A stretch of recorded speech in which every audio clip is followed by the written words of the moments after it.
सूरजपुर जिले के विश्रामपुर में कांग्रेस का प्रदर्शन लगातार जारी है। बीते 36 घंटे से ज्यादा समय गुजर जाने के बाद भी कांग्रेस कार्यकर्ता थाने के बाहर डटे हुए हैं। मामले को लेकर प्रदेश की राजनीति भी गर्मा गई है। विवाद के बीच अब कांग्रेस पक्ष की ओर से भी एफआईआर दर्ज कर ली गई है।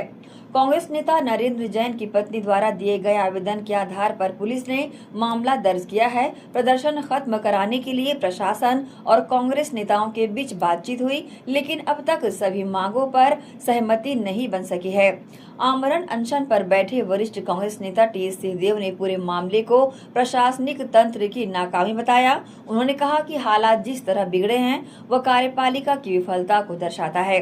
जब तक बात नहीं होगी तब तक आंदोलन चालू रहेगा। हमारी मांगे जायज है। प्रदेश कांग्रेस अध्यक्ष दीपक बैज ने कहा कि एक मांग पर कार्रवाई होना न्याय की दिशा में कदम है, लेकिन बाकी मुद्दों पर भी फैसला होने तक आंदोलन जारी रहेगा।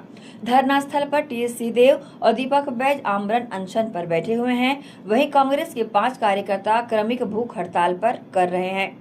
अभी जो रुख है वो जिम्मेदाराना दिख रहा है और हम लोग उम्मीद करेंगे कि आगे भी आने वाले समय में, आने वाले दिनों में ये उचित अंजाम तक पहुंचे। मांग इस चीज की है कि अगर गलत है तो कार्रवाई करिए, नहीं है तो उसको हटाइए, उसको और व्यवस्थाओं को हटाइए। तो सरल मांग है, बहुत बड़ी मांग नहीं है और प्रशासन को हम लोग मानते हैं कि ये क्योंकि न्यायोचित है तो अंततः उचित लगेगा। भूख हड़ताल जारी रहेगा, जारी रहेगा जब तक वो बात नहीं होगी तब तक तो जारी रहेगा, क्योंकि मुद्दों की बात है, किसी व्यक्ति की बात नहीं है, मुद्दों की बात है। प्रजातांत्रिक व्यवस्था में संविधान के प्रावधानों के अनुरूप कार्रवाइयां हो, ये बात है।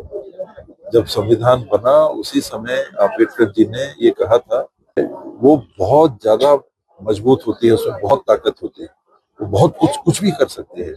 तो उसको नियंत्रित करने के लिए ये सारे प्रावधान किए गए। न्याय की बातें, सत्ता में शक्तियों का संतुलन, न्यायपालिका में, कार्यपालिका में, असेंबलीज में, ये इसका संतुलन बनाए रखना जरूरी होगा, वरना सत्ता जिसे हम स्टेट कहते हैं वो एकदम हावी हो जाएगा। यहाँ पर वही होता हुआ दिख रहा है। अध्यक्ष जी जो संघर्ष कर रहे हैं वो उसी चीज के लिए कर रहे हैं कि संविधान ही जिस आधार पे बना कि तंत्र जो शासन का है, स्टेट जिसको हम बोलते हैं, वो ऐसा बेलगाम नहीं हो जाना चाहिए, क्योंकि इतनी शक्तियां उसमें रहती हैं कि फिर वो जो चाहे कर सकता है।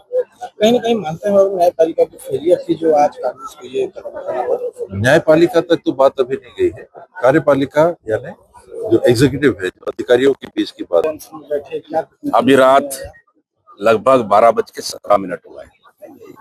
हम लोग यस बाबा जी के साथ और हमारे पूरे साथियों के साथ लगातार हम लोग का हमारा न्याय का सत्याग्रह, अनशन हमारा जारी है। और जस्ट अभी जो हमारी मांगे 3 बिंदु पे, एक बिंदु क्रमांक 1 के सत्ता चलाओ, वो हम बर्दाश्त नहीं करेंगे। इसलिए बधाई, शुभकामनाएं यस बाबा साहब को, पूरी टीम को कि अभी एफआईआर हमारे पक्ष से भी हुआ है। तो हमारा जीत का, न्याय का एक पायदान अभी हम लोग आगे बढ़े हैं। अभी 2 पायदान हम लोग को इतनी बड़ी तादाद में बाबा साहब को पूरी कार्यक्रम यहाँ छोड़ के आना न पड़ता, एक सीएम साहब के यहाँ छोड़ के आना न पड़ता, हालांकि उनका चुनावी कार्यक्रम था। पूरे प्रदेश से लोग आ रहे हैं, सभी जिलों से हमारे कार्यकर्ता आ रहे हैं, इतनी आवश्यकता नहीं पड़ती। चर्चा तो कल ही कर लेना था, हम तो कल से इंतजार कर रहे थे, हम तो चर्चा ही करने आए थे थाने में, और उसके बाद हमारे मजबूरी में यहाँ बैठना पड़ा।